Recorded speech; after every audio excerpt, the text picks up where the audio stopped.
Il faut presser le pas par rapport au monde paysan quand même. Oui. Parce que là, nous sommes à 60% de la population. Il y a urgence. Et je dis que si eux, ils ne produisent pas, nous, on ne mange pas.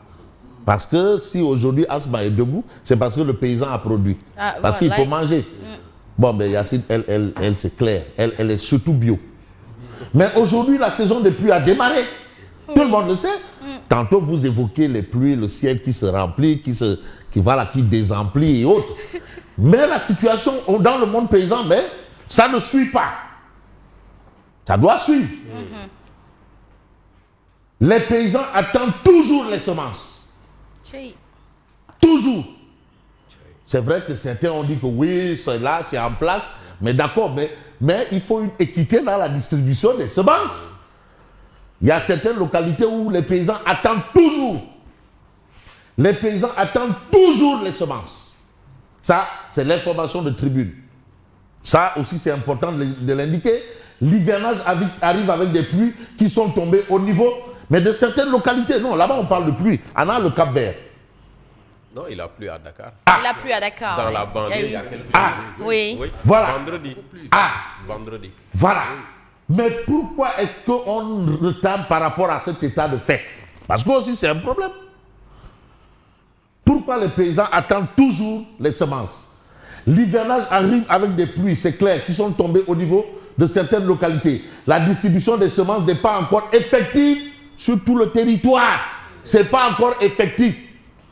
Monsieur le ministre des selfies et des groupes WhatsApp et des Snapchat et autres là. Monsieur le ministre de la digitalisation. Non, maintenant, non, tu sais, l'agriculture, ce n'est pas du blablabla. Hein. C'est du clair, net, concis, clair. Les paysans vivent les conséquences de la mauvaise récolte d'arachide de la saison passée. J'ai même envie de dire piètre. Malgré le gros investissement, beaucoup d'argent.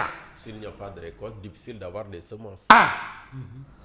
Ça, c'est un gros problème. Je suis d'accord qu'on aille à Diamniadio, au centre Abdou Diouf, faire ce qu'on veut, mais voilà un problème. Si les paysans ont bradé dans le marché parallèle le peu de récolte qu'ils ont eu, mais difficile d'avoir des semences. Parce qu'ils doivent vivre, les paysans. Et entre la disponibilité des semences et la distribution effective aux ayants droit, on peut avoir une période de 20 jours à 1 mois. C'est déjà un gros retard sur l'hivernage. Et là, ça me permet quand même de faire un clin d'œil à un bon Sénégalais qui a été à l'ouverture du symposium international organisé par la FAO. Ah oui. À l'ouverture, un Sénégalais. Ah, mais, oui. Sur la biotechnique, biotechnologie. Pape Abdoulaye Seck. Malheureusement, tout ce qu'on a comme biotechnologie au Sénégal, il n'est pas invité. Il va aller à la FAO. Ah, ouais. Nul des prophètes chez soi. Hein. Fabrice, au lendemain de l'élection de Diomaye, il avait produit une contribution pour donner des indications. Pape Abdoulaye Seck, oui. Sur sa page Facebook, je crois qu'il aurait intérêt à revisiter. Mais vous savez, il y a la science ici. Il y en a. Billahi, tout ce que tu amènes, à tout point, même au plan religieux, hein? Vous allez trouver ici des réflexions. Mais bon, on reste avec Tribune. Traque contre les réseaux de migrants irréguliers, 9 individus interpellés à Djakaï. Le frère du maire de Mour, Cheikh Sall, prend 7 ans de prison. Le frère du maire de Mour, Cheikh Issa Sall, je rappelle, c'est un bon lébou, un bon teint. Ah si, lébou de Mour. Hein? Le juge a mis 5 ans de plus que ce que demandait le procureur. Le procureur. Voilà la situation. Les 7 ressortissants étrangers ont reconnu avoir rejoint Dakar la veille de la Tabaski. Donc dire que le phénomène s'est extompé. Barça ou le Barça? Non, attends. Ce n'est pas des choses qui terminent, qui meurent comme ça. Et le numéro vert, ça ne marche pas? Ah non, oui, on tient le bas. Ça va ici. Tiens le bas. C'est toi qui as dit que le Magdoua. Non, le numéro vert, c'était après ce drame. Mais bien sûr, le drame de Mour, mais oui, mais entre-temps, on parle de 7 ressortissants étrangers qui ont rejoint Dakar la veille de la Tabaski. Non, la Tabaski de 2024. C'est au mois de juin. Juin 2024. Voilà, donc c'est après qu'on a vu le numéro vert. Oui, c'est après qu'on a vu le numéro vert. Jour pour jour, la Tabaski de l'an dernier. Mais maintenant, le numéro vert, là, où en sommes-nous? Qu'est-ce que ça a donné? C'est bon de faire le point. Pétrole et gaz, déballage Kader comme un contrôleur d'accessoires de levage agréé, mais chronique sur un schéma de contournement des exigences du contenu local. On contourne le contenu local, qui est une disposition légale. Local content. Alors, Crise à Sud Quotidien. Ah non, on a évoqué tantôt la question des débats. Des médias, c'est vrai qu'on est passé de la révolution qu'est la TNT et ses corollaires. C'est vrai. Mais là, il y a une situation, un média hyper traditionnel. C'est-à-dire ceux qui ont quand même joué les grands rôles dans ce que nous avons aujourd'hui. Crise à Sud Quotidien. Les travailleurs déposent une plainte et un préavis de grève.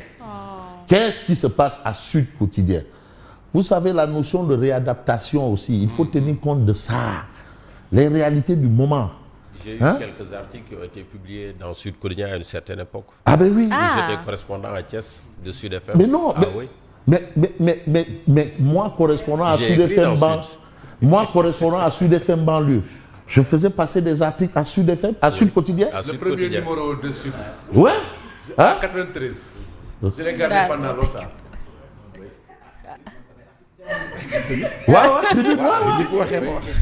Non, c'est pas.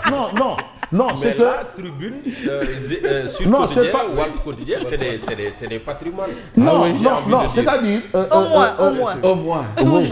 C'est que Tribune, Sud, c'est quand même. C'est des patrimoines, c'est des pionniers. C'est des pionniers. C'est-à-dire aujourd'hui, on n'a pas intérêt à ce que ces quotidiens disparaissent. Oui, c'est vrai. Puis Walf Quotidien. Walf Hebdo, Walf Quotidien. Le Témoin. Le Témoin. Ben, c'est vrai que promotion n'existe plus. Plus d'un quart de siècle. Voilà. Donc c'est ça. C'est que c'est en fait, c'est toute une histoire. C'est comme le Monde en France. Le Monde. Et je parlais que Sud Hebdo. Voilà. Walf Hebdo. Sud Weekend. Et quand même, Latif Coulibaly. Mais de grands noms quand même. Hein? Bon, bref, en attendant peut-être de voir un plan de sauvetage, parce que là aussi c'est la presse. Est-ce que ce n'est pas les conséquences de cette asphyxie-là dont on parle? Oui. Parce qu'il y a un acte volontaire. Et d'ailleurs, le PIT avait sorti un communiqué pour dire attention. Vous avez le Soleil Quotidien qui parle de publication des rapports trimestriels d'exécution budgétaire. Le ministère précise et prend date. Finalement. Pourquoi ce retard? Bon, enfin, vous savez, il y a des questions vraiment, il faut être chirurgical. Franchement, il s'agit quand même d'un fait sérieux. Ça ne doit pas aller comme si on gérait un tangana. Les documents seront publiés le lundi 23 juin. Un changement d'approche à l'origine du retard. Voilà. Ça, c'est un fait. Mais ce fait est évoqué aussi dans un autre journal. On parle de l'As quotidien. Lenteur dans la publication des rapports budgétaires, mais les finances s'expliquent. Ils en ont le droit. Qu'est-ce qui se passe? Mais comme il s'agit du poumon de toute une nation, il faut bien expliquer les choses. Mais un fait évoqué à la une de l'As quotidien, 8,34 millions de barils expédiés vers la Chine. Donc la production pétrolière avance. Est plus qu'une réalité, c'est vrai. 8,34 millions de barils expédiés vers la Chine. C'est vrai que ce n'est pas à la dimension du Nigeria, je veux dire de l'Angola, oui. Mais ce n'est pas rien. C'est quelque chose. Finalement, ce n'est pas vers la France. Hein. L'acquisition du pétrole est devenue une question de souveraineté pour certains pays. Surtout attention. La Chine, qui multiplie ses points de ravitaillement, dont le Sénégal maintenant. Maintenant, tout ne va pas toujours vers la France. Hein, Thierno Diop, on nous les avait annoncé. Hein, voilà. Que ça irait vers la France. Mais vous avez le journal Les Échos qui nous amène à l'Assemblée nationale, deuxième institution de la République. Oui. Tâtonnement à quelques jours de la fin de session. Donc rien n'est clair.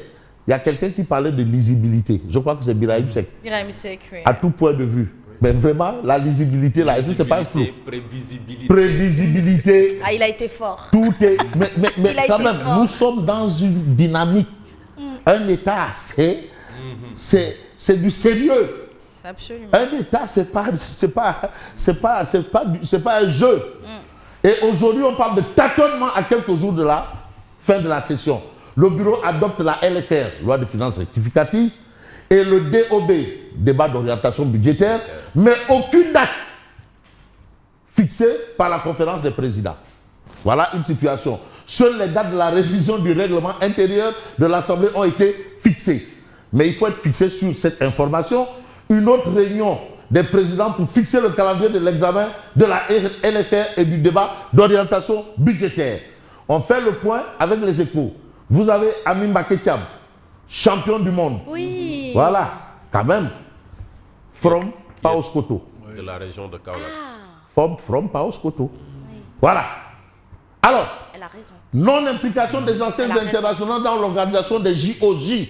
Elle a raison. Mais le coup de gueule de Amin Baketiam, elle dit que quand même une Amin Baketiam qui a fait beaucoup de Jeux Olympiques. Un Sadio Mané qui a été quand même aux Jeux Olympiques. Il y a d'autres noms, mais qui ne figurent pas dans l'organisation.